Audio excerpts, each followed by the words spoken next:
Bonsoir à toutes et à tous et bienvenue dans ce live, c'est mon live 115 sur mon défi 120 jours de live. Je suis très heureuse de vous retrouver, en plus au soleil couchant. Donc je suis actuellement à la montagne, donc je fais mes lives. Vous entendez peut-être le bruit des grillons en pleine nature. Ça me fait très plaisir de partager ces moments avec vous, de vous faire aussi partager la beauté des paysages. Donc je vais vous laisser quelques instants pour arriver. J'ai pas mis mes écouteurs, mais je pense que vous m'entendez bien. Pour ceux qui me rejoignent, je suis Clémence Martin, je suis la fondatrice de The Positive Place et dans ces lives, je vous donne à voir, je vous partage des enseignements de la journée. Je vous partage ce qui a ponctué en effet ma journée et notamment aujourd'hui, j'ai une réflexion que je voudrais vous partager. Donc si vous êtes là en live, mettez-moi un petit coucou dans le chat. Si vous êtes là en replay, mettez-moi le hashtag replay. Le but de ces lives, c'est en effet aussi de rentrer en lien avec vous, de rentrer en contact. Donc j'ai intitulé ce live « Par quoi est occupé votre espace mental ?» Par quoi est occupé votre espace mental? Vos pensées, quelles sont-elles? C'est vraiment une prise de conscience que j'ai eue déjà depuis quelque temps, mais encore plus aujourd'hui, ça m'est vraiment apparu comme une évidence. L'espace mental, nos pensées en fait, qu'est-ce que c'est? Eh bien, c'est de l'énergie. Donc, quand on prête attention à par quoi est rempli notre espace mental, eh bien, on va potentiellement pouvoir libérer de l'énergie. Je ne sais pas vous, mais moi, l'énergie, c'est une de mes préoccupations principales. Je cherche à optimiser mon énergie, à avoir plus d'énergie. Coucou Isabelle, merci pour les cœurs. Super, j'adore. Si vous êtes là, vous pouvez me mettre un petit coucou. Génial. Et oui, je suis en direct de Fais tes vacances, Isabelle. Je sais que tu nous rejoins dans pas longtemps. Donc du coup, le sujet du live, c'est ça, c'est par quoi est occupé votre espace mental et de faire ce lien entre espace mental et énergie. Donc moi, ma préoccupation, en effet, ça a toujours été, de essayer de trouver de l'énergie supplémentaire. Parce que déjà j'ai toujours eu envie de faire beaucoup de choses, aussi que je me suis retrouvée maman solo, donc quand on est maman solo, il faut aussi trouver de l'énergie, s'organiser, etc. C'est pas qu'une question d'organisation, hein.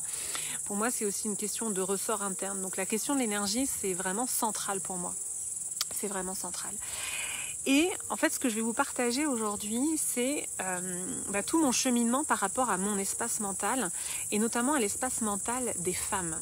Qu'est-ce qui occupe nos pensées à nous les femmes? Pendant des années, moi j'ai eu des troubles du comportement alimentaire, boulimie et anorexie notamment. Et en fait mon espace mental, il était occupé par quoi? Il était occupé par cette obsession de ce que je mangeais ou de ce que je ne mangeais pas. Et tout mon espace mental était occupé par ça et ça prenait beaucoup de place.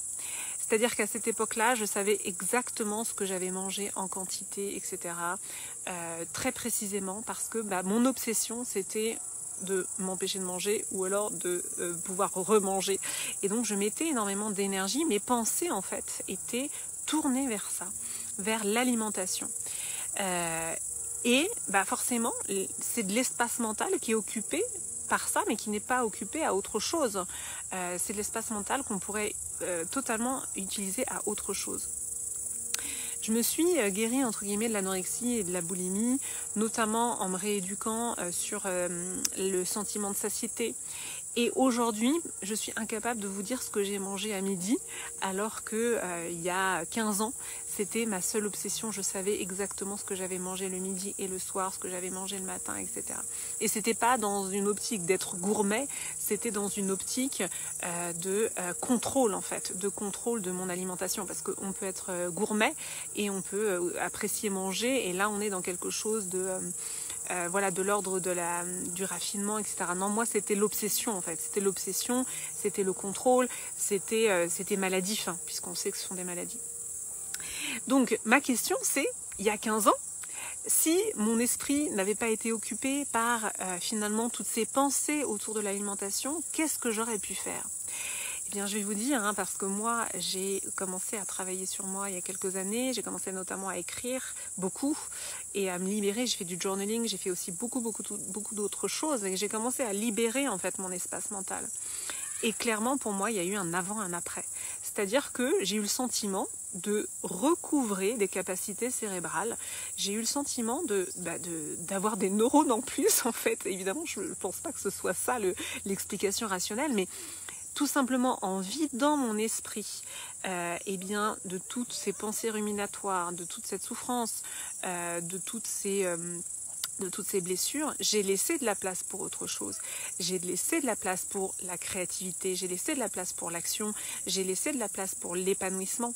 Donc c'est vraiment ça le message du jour, c'est que en tant que femme, en fait, on a beaucoup de blessures au niveau du féminin parce que j'en parle dans beaucoup de lives. Ces blessures, elles sont liées à la société patriarcale, au regard que l'on pose sur nous. Elles sont liées à plein de choses, aux blessures qu'on a vécues. Donc il y a énormément de raison, de possibilité de finalement être empêtré dans des pensées ruminatoires qui vont prendre toute la place. Et bien finalement, quand on fait le vide sur ces pensées, on retrouve de l'espace, on retrouve de l'énergie. Et donc derrière, c'est plus de place pour la créativité, plus de place pour construire et créer sa vie. Je ne sais pas si ça vous parle, dites-moi si ça vous parle, mettez-moi dans les commentaires si ça vous parle. Moi en tout cas, je l'ai vraiment vécu, j'ai vécu ce avant et après de jeune femme complexée, puisque moi à 20 ans, ça a été la pire année de ma vie. À 20 ans, j'étais boulimique, insomniaque, c'était vraiment une période très difficile pour moi. J'avais donc toutes ces pensées ruminatoires qui prenaient tout l'espace, ces obsessions et cet espace mental, je me dis, mais finalement, si j'avais à ce moment-là réussi à guérir toutes ces blessures que j'avais à l'époque, qu'est-ce que j'aurais fait? Je pense que j'aurais pu développer un peu plus tôt mes passions, mais voilà, c'est mon chemin de vie. Ça m'a pris toutes ces années et c'est aussi ça que j'ai à cœur de transmettre, c'est de transmettre cet apprentissage de finalement libérer notre espace mental à nous les femmes, guérir nos blessures. C'est pour ça que j'ai un programme qui s'appelle Healing, parce que pour moi, une fois qu'on guérit nos blessures, on libère de l'espace mental pour rayonner, pour s'épanouir, pour créer. Je suis persuadée que nous les femmes, nous sommes là pour ça.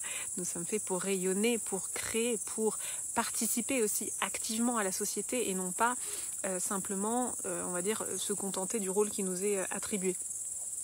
Donc pour moi, c'est vraiment important de vous partager ce message-là, de vous dire aussi que le cerveau, c'est seulement 2% du poids total d'un être humain, mais c'est 20% d'énergie consommée. Donc ma question, c'est comment vous consommez ces 20% d'énergie au niveau de votre cerveau? De quoi vous décidez de charger votre espace mental? Parce que c'est aussi une décision. Comment vous remplissez vos pensées? Avec quel type de pensée vous choisissez de vous nourrir?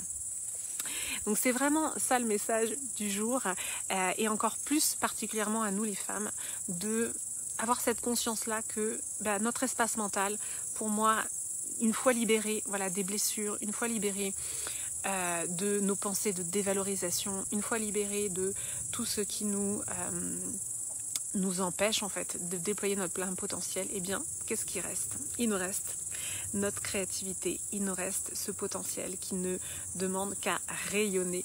Voilà pourquoi la femme solaire expérience existe, parce que c'est profondément ancré en moi, c'est profondément une aspiration que j'ai de vraiment emmener les femmes à réaliser leurs rêves. Ça, c'est vraiment quelque chose qui est central pour moi. Réaliser vos rêves, vous déployer et rayonner. Donc si ça vous parle, vous pouvez m'écrire en message privé la femme solaire expérience. Ça démarre en septembre avec Healing, guérir la blessure de trahison. Et je vous emmène avec moi tous les mois avec un nouveau programme pour vous déployer, pour vous épanouir, pour aller guérir toutes ces blessures et en effet rayonner votre vérité, dire votre vérité et rayonner votre plein potentiel. Voilà, c'était mon live du jour sur ce message, le live 115. Je vous retrouve demain pour le live 116. Merci à toutes celles et ceux qui sont passés en direct. Merci à ceux et celles qui seront en replay. Mettez-moi le hashtag replay pour que je puisse rentrer en lien avec vous. Donc là, voilà, le soleil vient me faire un petit coucou pour vous dire au revoir.